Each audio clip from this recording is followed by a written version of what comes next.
Capítulo 5 Curas mentais em tempos modernos. O que é que cura?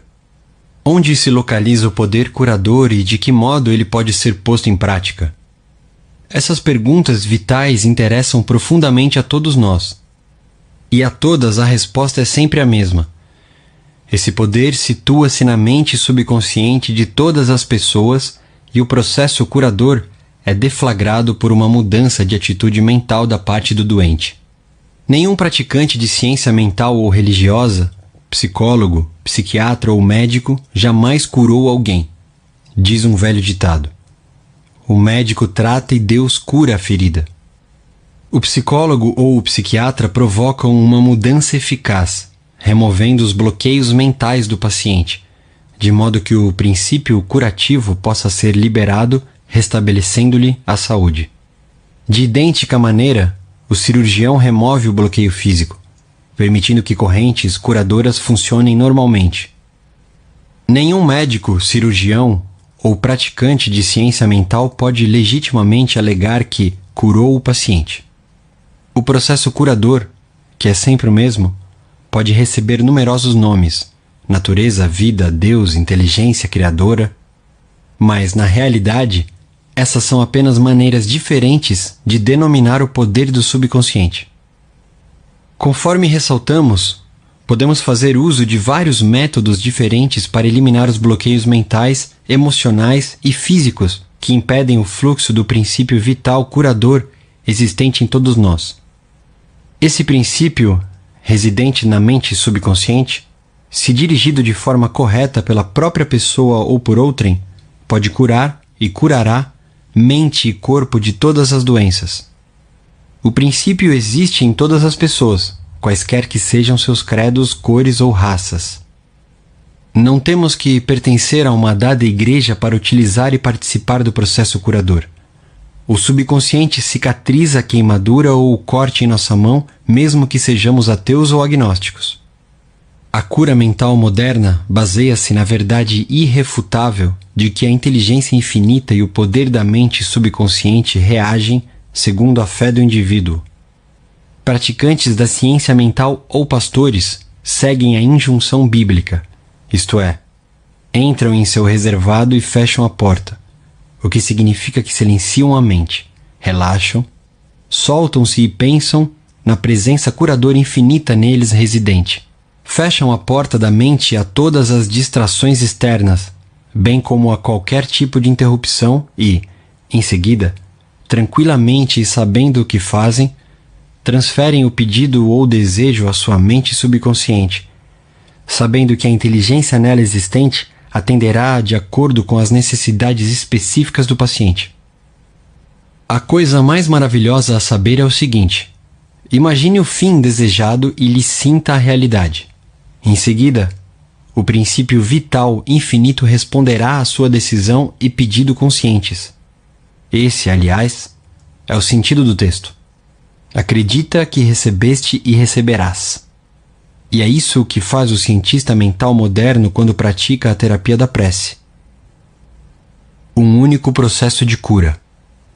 Um único e universal processo curativo opera por meio de tudo o que tem vida. Esse princípio de vida opera nos reinos animal, vegetal e mineral sob a forma de instinto e lei da vida. Uma vez que seres humanos têm consciência dele, podemos dirigi-lo conscientemente para nos beneficiarmos de um incontável número de maneiras. São muitos e diferentes os enfoques, técnicas e métodos de uso do poder universal, mas só há um único processo de cura, que é a fé, ou seja, segundo a tua fé, assim será feito a ti. A lei da crença. Todas as religiões do mundo representam formas de crenças, que são explicadas de muitas maneiras. A lei da vida é a crença. O que é que acreditamos sobre nós mesmos, a vida, o universo? A ti se faz aquilo em que acreditas. A crença é um pensamento na nossa mente que faz com que o poder do subconsciente seja distribuído em todos os aspectos de nossa vida, de acordo com nossos hábitos mentais. Temos que compreender que quando a Bíblia fala em crença, não se refere à nossa crença em algum ritual, cerimônia, forma, instituição ou fórmula. Fala sobre a crença em si. A crença de nossa mente é simplesmente um pensamento em nossa mente. Se podes, tudo é possível ao que crê. Marcos capítulo 9, versículo 23. É tolice acreditar em algo que nos machuque ou prejudique. Lembre-se, não é a coisa em que você acredita que o machuca ou prejudica, mas a crença ou pensamento na mente que produz o resultado. Todas as suas experiências, todos os seus atos e todos os eventos e circunstâncias de sua vida são apenas reflexos e reações ao seu próprio pensamento. A terapia da prece é a ação combinada, cientificamente dirigida, das mentes consciente e subconsciente. A terapia da mente é a ação sincronizada, harmoniosa e inteligente dos níveis consciente e subconsciente da mente, especificamente dirigida para um objetivo definido. Na prece científica, ou na terapia da prece, temos que saber o que fazemos e por que fazemos. Temos que confiar na lei da cura. A terapia da prece é, às vezes, denominada de tratamento mental, quando não de prece científica. Na terapia da prece, escolhemos conscientemente uma ideia, quadro mental ou plano que desejamos vivenciar. Sabemos de nossa capacidade de transmitir a ideia ou imagem mental ao subconsciente, ao vivenciar a realidade do estado presumido. Permanecendo constante na atitude mental, a prece será atendida. A terapia da prece é uma ação mental com vistas a um objetivo definido e específico. Vamos supor que resolvemos remediar alguma dificuldade com a terapia da prece. Sabemos que nosso problema ou doença, qualquer que possa ser, deve ter sido causado por pensamentos negativos carregados de medo, alojados na mente subconsciente. Sabemos que, se conseguirmos expurgar da mente esses pensamentos, obteremos a cura. Em vista disso, recorremos ao poder curativo existente no subconsciente. Lembramos a nós mesmos do poder e inteligência infinitos e da capacidade do subconsciente de corrigir todos os estados anormais. Pensando longamente nessas verdades, o medo começa a dissolver-se. A recordação dessas verdades combate e, finalmente, derrota as crenças errôneas. Damos graças pela cura que sabemos que virá. Em seguida, afastamos da mente o problema, até nos sentirmos orientados, após o intervalo, a voltar a orar. Enquanto oramos, recusamo-nos a conceder qualquer poder às condições negativas ou admitir, por um segundo ao menos, que a cura não ocorrerá. Essa atitude da mente gera a união harmoniosa das mentes consciente e subconsciente, que libera o poder curativo. A cura pela fé. O que significa e como funciona a fé incondicional. O que se conhece em geral como cura pela fé não é mencionado na Bíblia, que significa conhecimento da interação das mentes consciente e subconsciente. Aquele que cura pela fé é um indivíduo que assim procede sem nenhuma compreensão científica autêntica dos poderes e das forças envolvidas. Ele pode alegar possuir um dom especial de cura e, simultaneamente, a crença absoluta do doente, nele ou em seus poderes, pode trazer resultados. Em diversas partes do mundo, curandeiros tratam seus pacientes com danças, encantamentos e invocação de espíritos. Uma pessoa pode ser curada ao tocar as relíquias de um santo, usar trajes rituais especiais, acender incenso ou velas ou beber uma mistura de ervas. Tudo aquilo que a leva a acreditar sinceramente no método ou processo tornará mais provável a cura. Qualquer método que leve o indivíduo a passar do medo e da preocupação para a fé e a esperança produzirá cura. Muitos alegam que, uma vez que suas teorias individuais produzem resultados, elas devem, por conseguinte, ser corretas e verdadeiras. Conforme demonstramos, essa alegação não se sustenta. Para mostrar como a fé absoluta funciona, recordemos o que dissemos sobre o médico suíço Franz Anton Mesmer. Em 1776, ele declarou ter conseguido numerosas curas tocando com ímãs o corpo de pacientes. Mais tarde, jogou fora os ímãs e simplesmente aplicou passes com as mãos, a curta distância do doente. Esse método funcionou também. Explicando o sucesso do novo método, Mesmer formulou a teoria do magnetismo animal. Segundo ele, trata-se de um fluido que satura o universo, mas que é, sobretudo, ativo no organismo humano. Afirmou que o fluido magnético era transmitido por suas mãos para o corpo doente e que era essa transferência de magnetismo animal que o curava. Multidões correram para procurá-lo e muitas curas maravilhosas foram obtidas. Quando Mesmer mudou-se para Paris, o governo nomeou uma comissão para investigar suas curas. Seus membros incluíam médicos ilustres e membros da Academia de Ciências, da qual Benjamin Franklin era um dos titulares. Após rigorosa pesquisa, a comissão reconheceu que Mesmer conseguira curas confirmadas, mas sustentou não haver prova da validade da teoria do fluido magnético, e sugeriu que os efeitos deviam-se à imaginação dos pacientes. Pouco depois disso, Mesmer foi exilado. Faleceu em 1815. Pouco depois dessa data, o Dr. James Braid, de Manchester, Inglaterra, resolveu provar que o fluido magnético nada tinha a ver com as curas do Dr. Mesmer. Descobriu que pacientes podiam, através de sugestão, ser induzidos a entrar em sono hipnótico. Enquanto estavam em transe, ele conseguiu produzir muitos dos fenômenos notáveis que Mesmer atribuíra ao magnetismo animal. É evidente que todas as curas foram, sem a menor dúvida, causadas pela imaginação ativa do paciente, com uma sugestão poderosa de saúde transmitida à mente subconsciente. Não é injusto denominar esse estado de fé cega, porque nem os pacientes nem os praticantes compreendiam como as curas aconteciam. Fé subjetiva e o que isso significa. A mente subjetiva, ou subconsciente, do indivíduo é tão suscetível ao controle da mente consciente, ou objetiva, quanto a sugestão de outra pessoa. Segue-se que qualquer que seja a nossa crença objetiva, se nós internalizamos a fé, ativa ou passivamente, a mente subconsciente será controlada pela sugestão e nosso desejo se tornará realidade. A fé necessária nas curas mentais é de natureza puramente subjetiva. E a maneira de conseguir isso é pôr fim à oposição ativa da mente objetiva ou consciente. Para que ocorra a verdadeira cura do corpo, evidentemente, será muito melhor que as mentes consciente e subconsciente estejam em um estado de aceitação completa da fé. Essa condição, porém, nem sempre é essencial.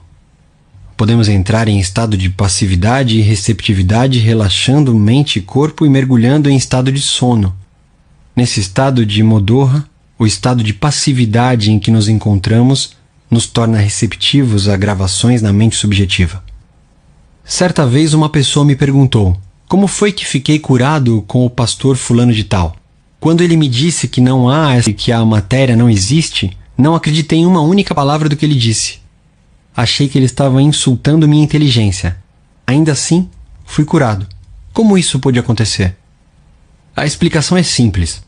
Ele foi acalmado com palavras tranquilizadoras, instruído a entrar em um estado de absoluta passividade e a nada dizer nem pensar por algum tempo. O pastor tornou-se também passivo.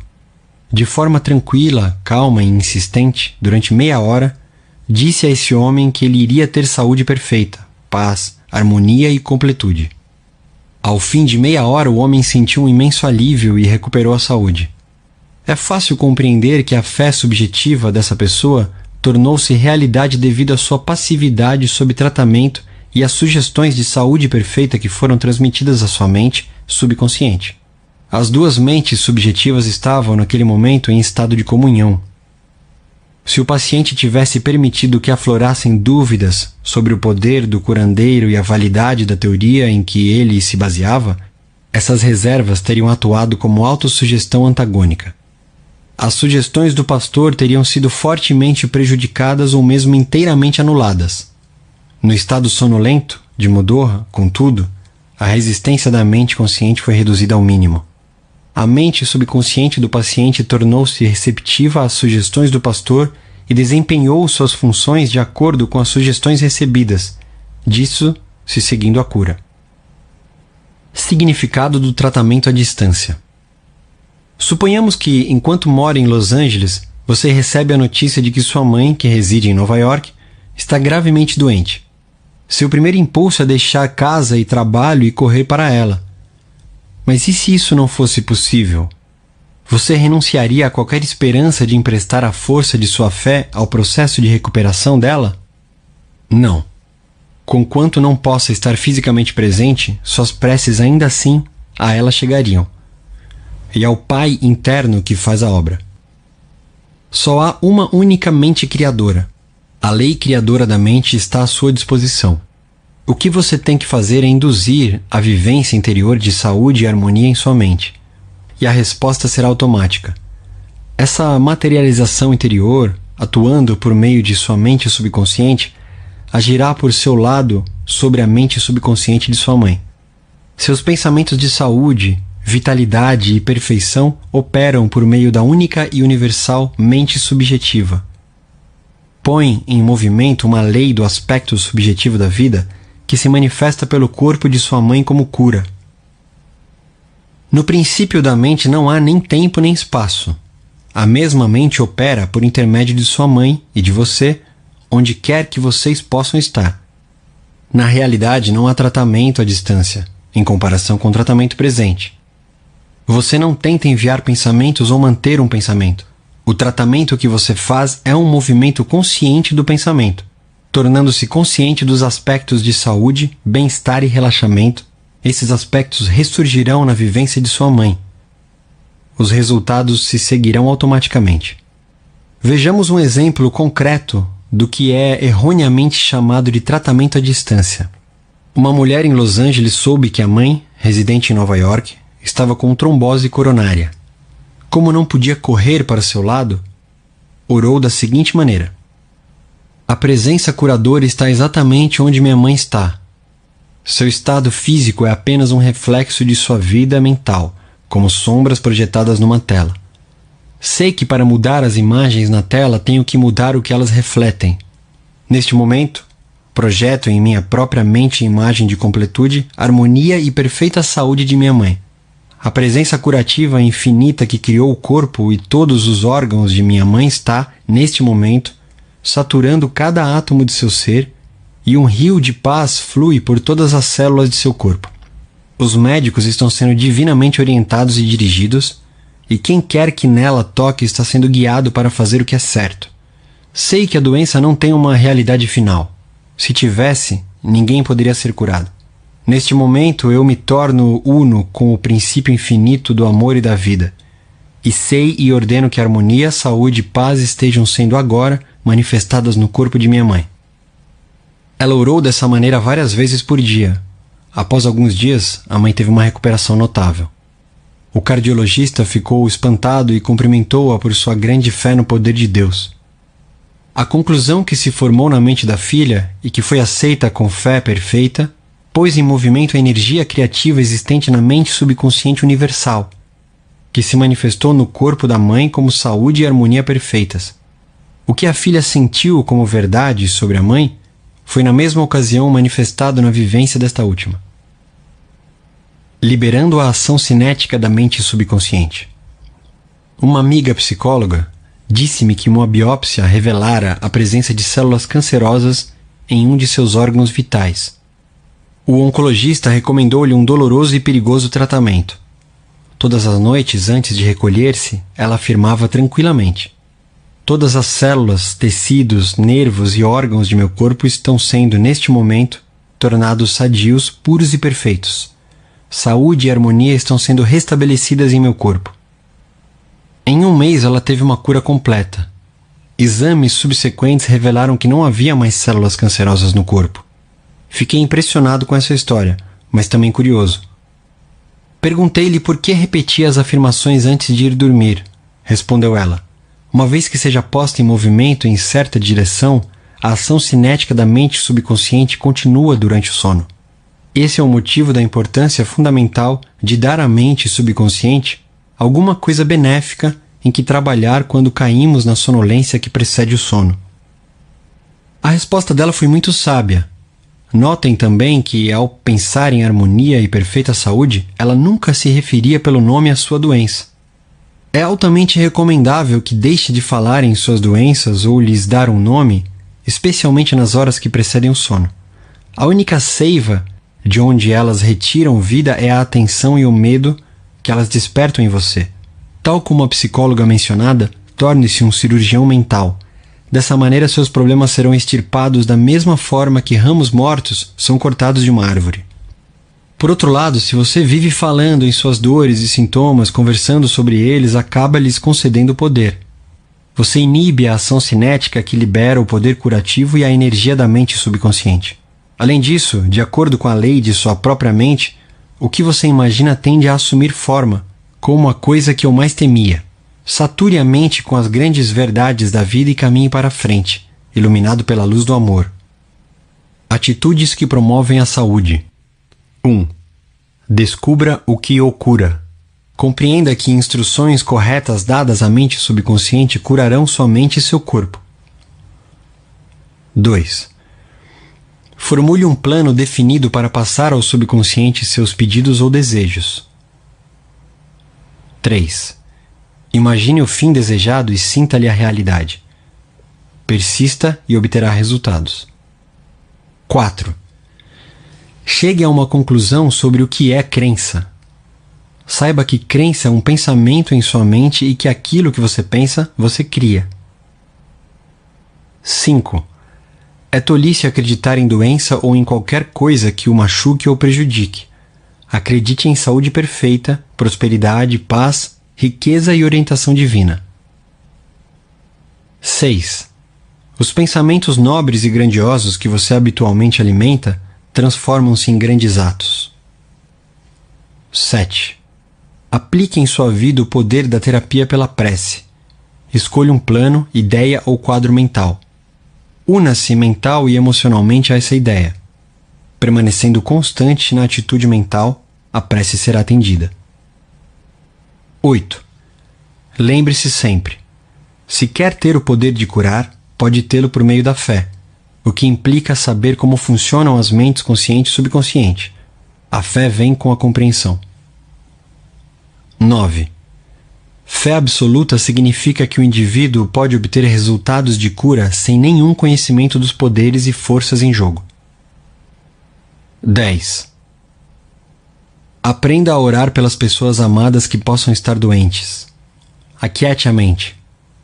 Seus pensamentos de saúde, vitalidade e perfeição, operando através da mente subjetiva universal, serão sentidos e se tornarão manifestos na mente das pessoas que ama. Capítulo 6. Técnicas práticas de cura mental. Quando pensa em construir uma ponte ou projetar uma nave espacial, o engenheiro aborda o problema com uma técnica conhecida, amplamente usada, e um conjunto de habilidades e métodos comprovados na prática. As técnicas, habilidades e métodos precisam ser aprendidos. Da mesma forma, há técnicas, habilidades e métodos reconhecidos como eficazes para nos governar, controlar e dirigir a vida.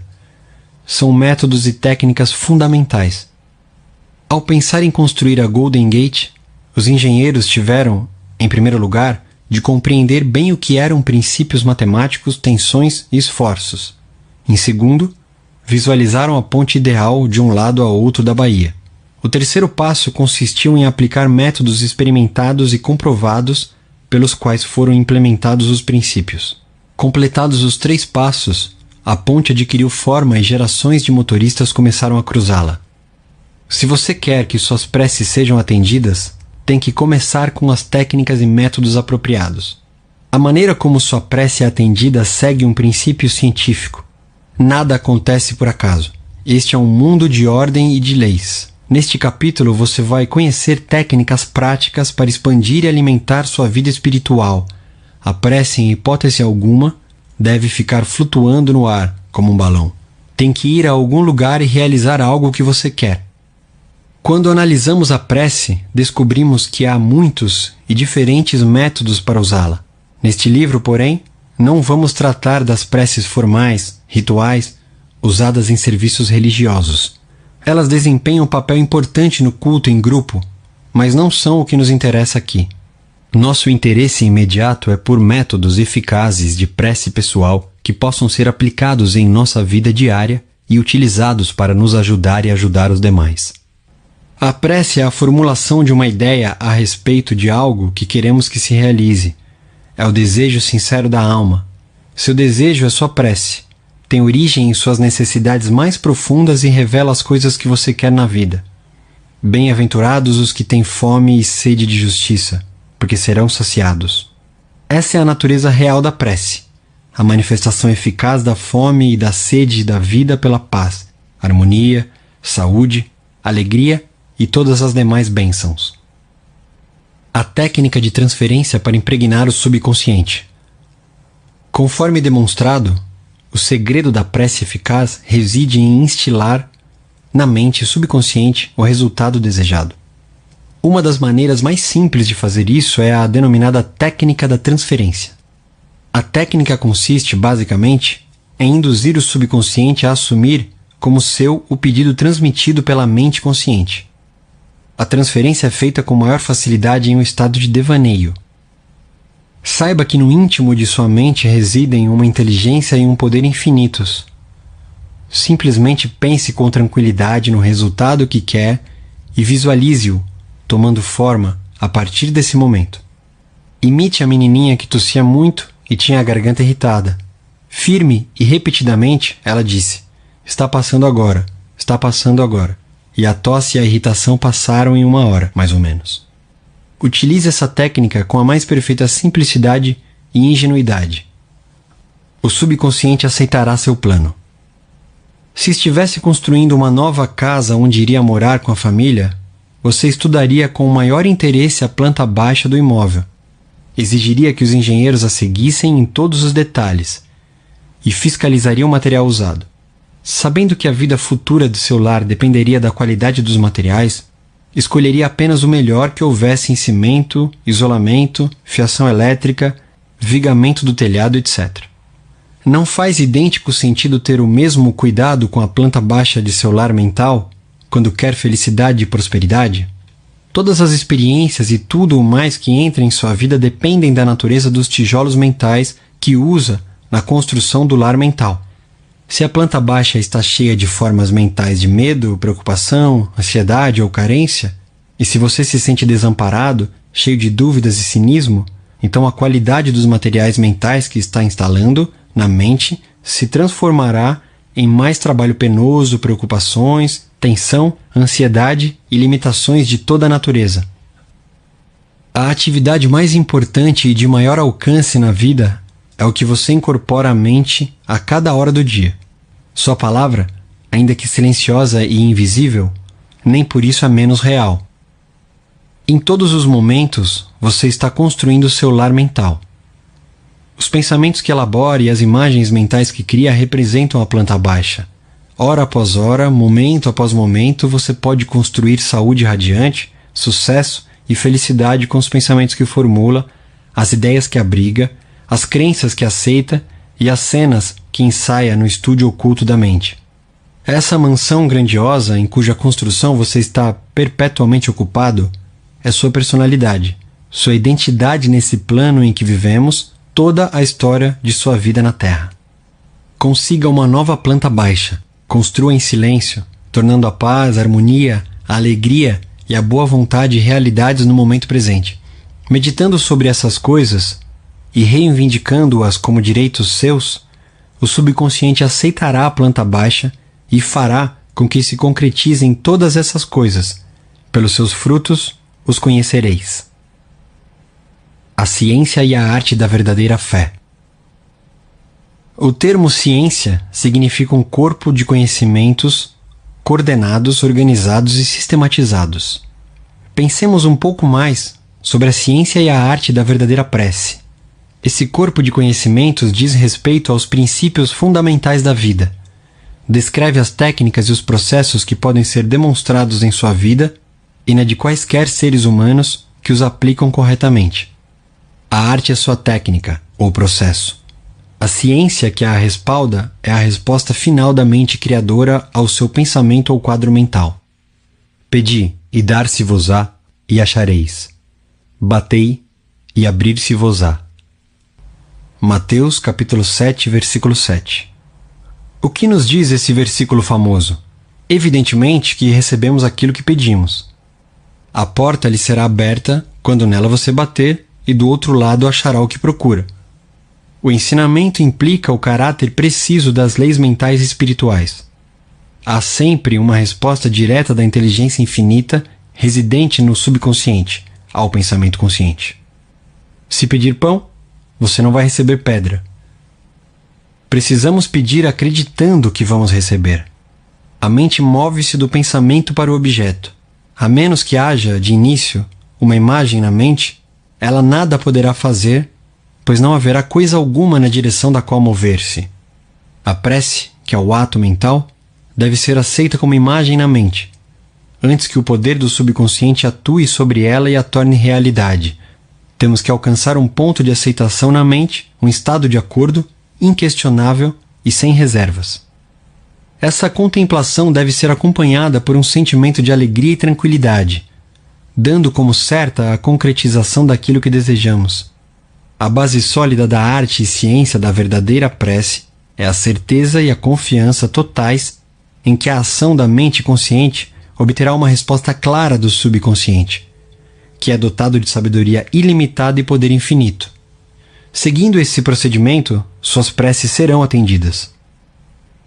A técnica de visualização. A maneira mais fácil e óbvia de formular uma ideia consiste em visualizá-la, vê-la nos olhos da mente com tanta clareza como se estivesse viva. Só podemos ver a olho nu o que já existe no mundo externo. De maneira semelhante, aquilo que podemos visualizar com os olhos da mente já existe nos reinos invisíveis dela. A imagem que formulamos na mente é a essência da coisa que temos esperança de conseguir e a prova da existência de coisas invisíveis. O que formamos na imaginação é tão real quanto qualquer parte de nosso corpo. Ideia e pensamento são reais e um dia aparecerão no mundo objetivo, se formos fiéis à imagem mental. O processo de pensar forma impressões na mente. As impressões, por sua vez, manifestam-se como fatos e experiências na vida real. Arquitetos visualizam o tipo de prédio que querem. Veem-no como querem quando pronto. As imagens que formam e os processos mentais transformam-se no molde plástico do qual emergirá o edifício. A obra pode ser bela ou feia, um arranha-céu ou um barraco. Mas tudo começa com uma visualização. O arquiteto projeta as imagens mentais quando as põe no papel.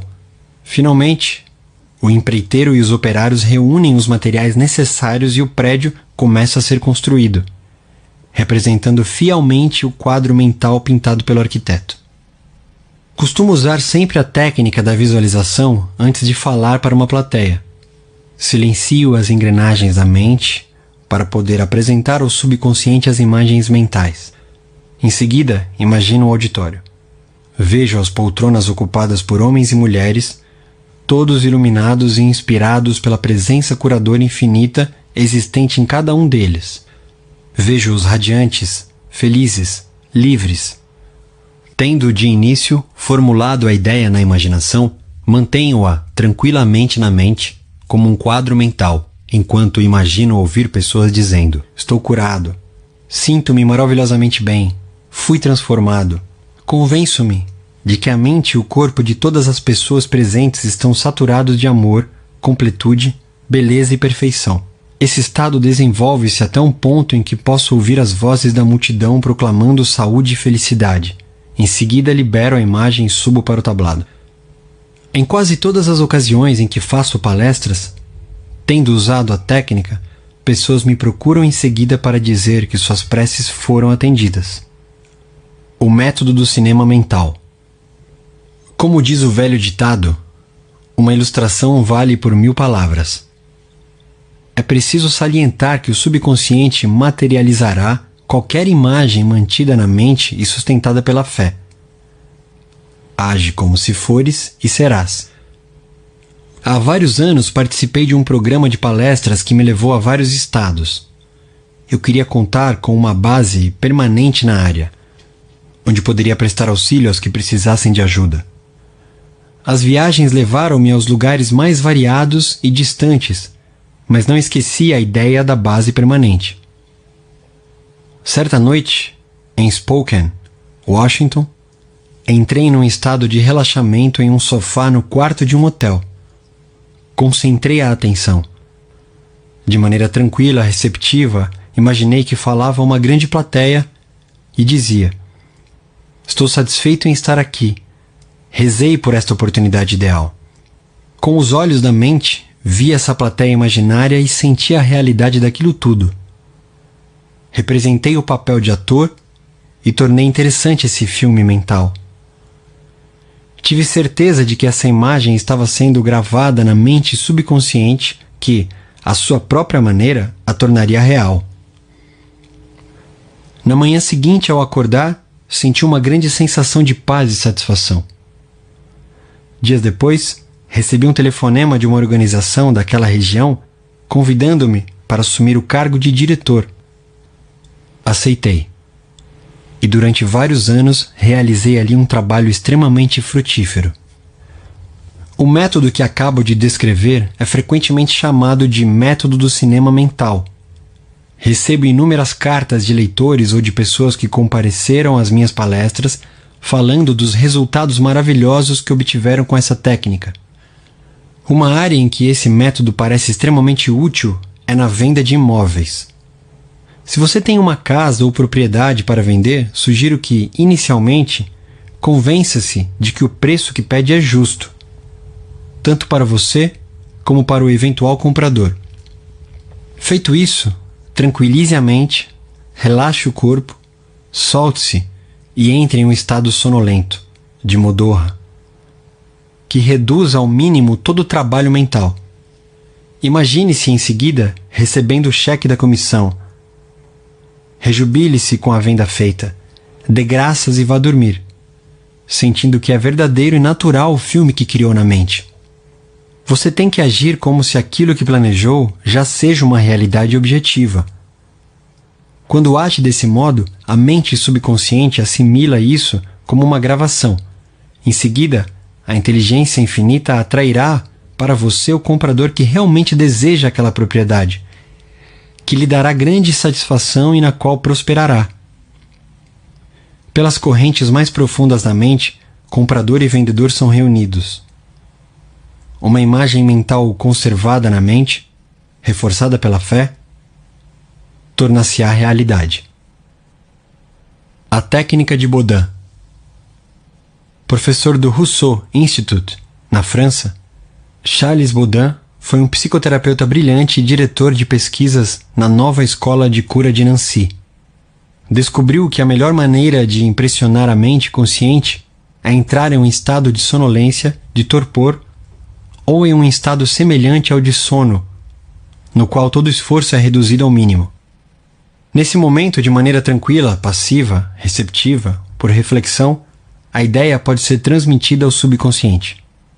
Ou, como explicou ele, uma maneira muito simples de conseguir isso, impregnação da mente subconsciente, consiste em condensar a ideia que deverá ser o objeto da sugestão, resumi-la em uma frase curta que possa ser facilmente gravada na memória e repeti-la constantemente, como se fosse uma canção de ninar.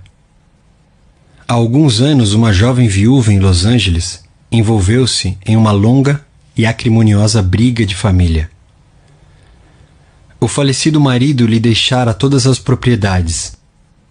Porém, os filhos e filhas dele, de um casamento anterior, entraram na justiça para contestar o testamento.